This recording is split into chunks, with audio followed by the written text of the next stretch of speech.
Are you doing a Everybody down from Alma Beer Company. This is the Bunker Report reporting on San Antonio versus Las Vegas Lights, Part 2. I just wanna be fearless.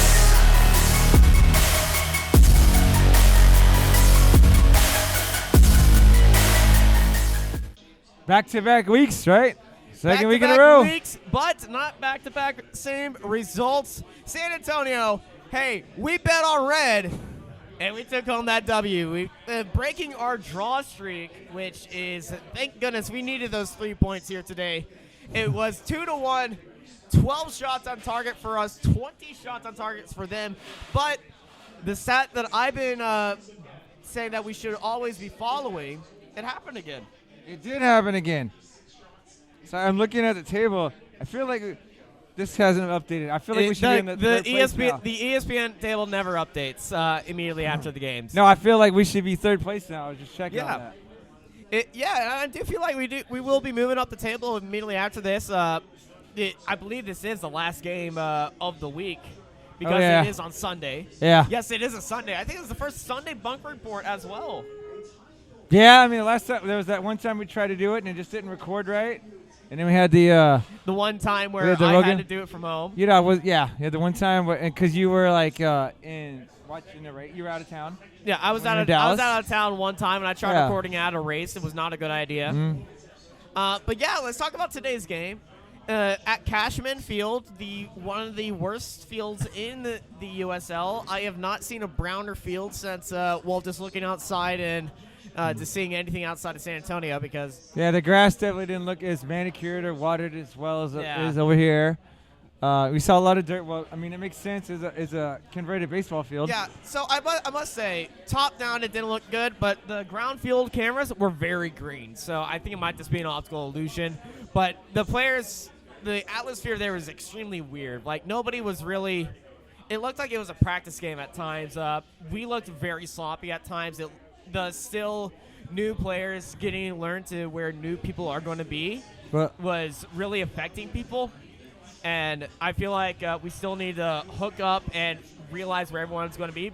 But we did have some good connections today, so it's a lot better than last week. We had some really good connections. I just to kind of piggyback on what you were just saying, I still think once we get a little healthier, that'll add to our continuity and that'll make things easier hooking up. You want to do it again? Ladies and gentlemen, please welcome the Wizard, James Hope. Hey everyone, how are you guys tonight? Looking forward to a great job today for San Antonio FC. It wasn't easy turning the volume down so y'all could hear better, but fortunately there was a switch that said volume, and I just turned it to the left, knowing that as an expert like I am, that if you turn it to the right, it gets louder. So those are things that are, if I'm speaking too technical, I understand that. But I do appreciate everyone listening in today. Good win for SAFC. One thing that must be said, this guy right here, when the game was 1-1, started to chant that I believe that we will score. Yes. SAFC scores in 10 seconds. And I want to thank Live Scores for being a few minutes ahead of time so I would know that this goal was coming so I could start that chant. But once again, So you're saying you cheated?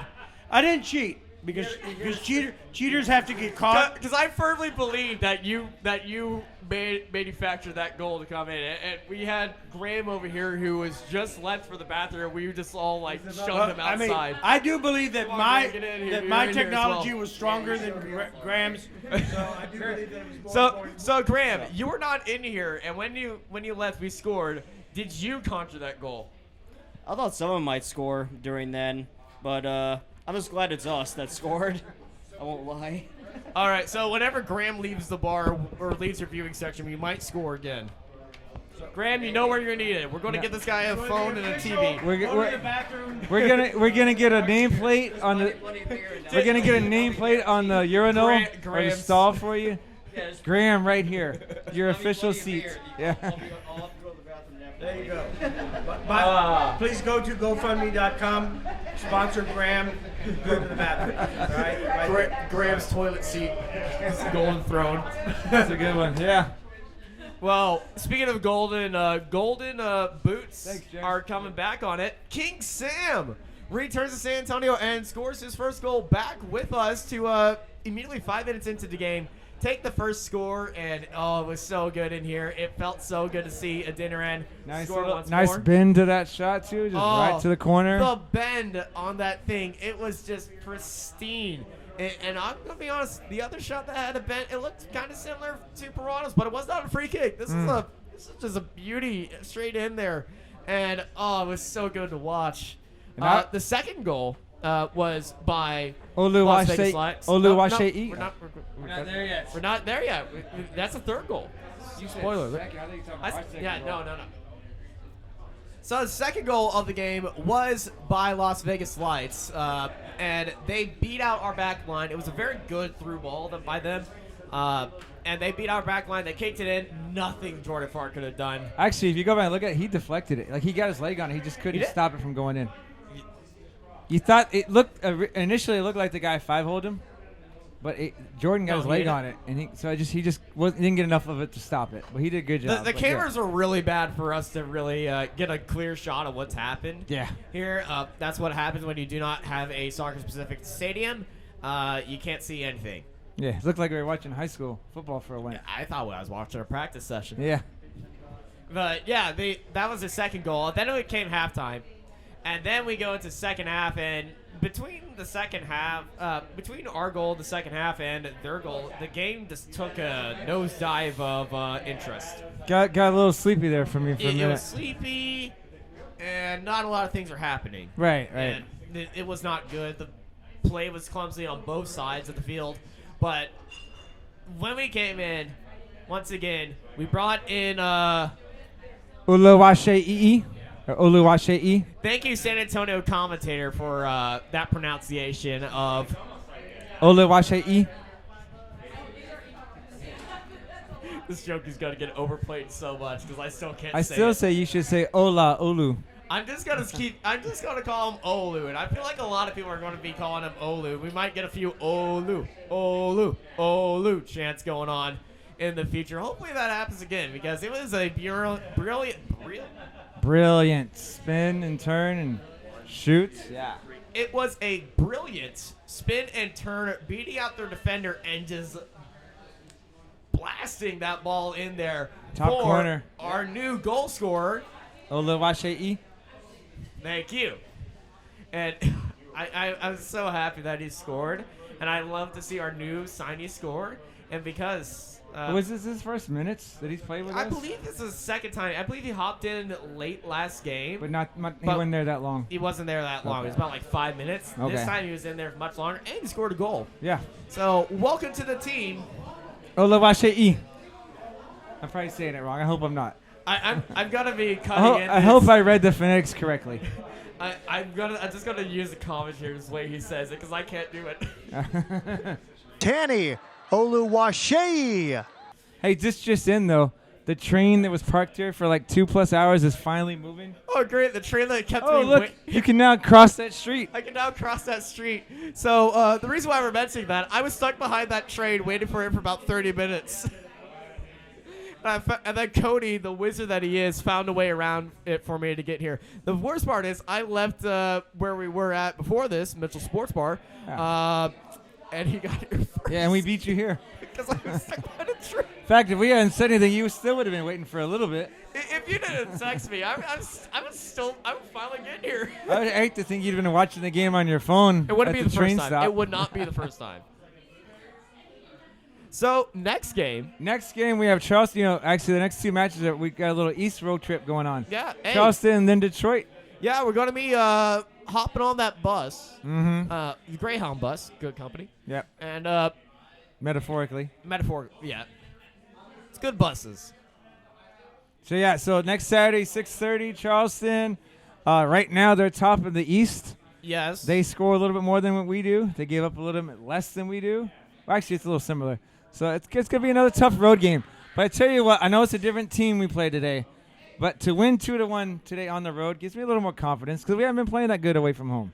So, we got a good chance. Yeah, this is our first road win of the season, I believe. Is it really? No, we beat Monterey. No, Monterey. Yeah, 2-1 on the road. Another 2-1 victory on the road. I know. It's like we always win. 2-1. We always win. 2-1. We always win. 2-1. We always win. 2-1. Unfortunately, that's how that goes. Something else you'll be happy about, man. Possession? The possession, because this is the first win we've had in the last 3 matches or so. Where we didn't have 50% or more possession, and we won the game. Yeah, 44% possession. I'm a little disappointed. We had 12 shots to their 20. I don't mind not getting possession. They were very pressing on us, and I feel like that possession was kind of earned on their part because they were pushing us and pressuring our entire backfield throughout the entire game, and it just seemed like they were going to score a goal at any moment, but we had some of the best defending I've ever seen in the box. Jordan Farr, Shannon Gomez. Shannon Gomez had this brilliant deflection at the goal where Jordan Farr was not there. It was just Gomez, and he just put his body exactly where it needed to be and saved that goal. So thank you to all those players. I was like, excuse me, I thought the effort was there today. You know? Oh, yeah, the effort was there. Everybody looked together. There was a few moments of we could have passed it here and there. A little bit moments of lapses of judgment, but everybody seemed together and seemed like they were working good. And I feel like this is the start of our uphill trajectory. It's coming. Everybody is gelling. Everybody is getting into place, and the plan is coming together. Unfortunately, we have a IR that is 7 people right now, and hopefully everybody slowly gets back onto the team. And we were afraid when Bailuni went down earlier that we were going to have an 8th person on that list. That was a nasty moment. He got shoved to the ground. So hopefully everybody is good, and we could go again. So I'm excited. I'm looking forward to that fight against the Battery. This is on a Saturday, right? It's next Saturday, 6:30. We'll be back here at Alamo, which, by the way, I finally had some of their brisket.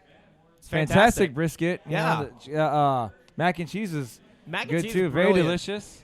Very filling too. Yeah. I only had that today, and I usually eat a lot of things, but no, it was the mac and cheese, Texacola right there, and brilliant everything. So thank you everybody for watching this episode of the Bunker Report live from Alamo Beer Company here in San Antonio, Texas, reporting on that SAFC victory 2-1, baby. Hey, we'll see you next time, Knight Rider. Oh my gosh.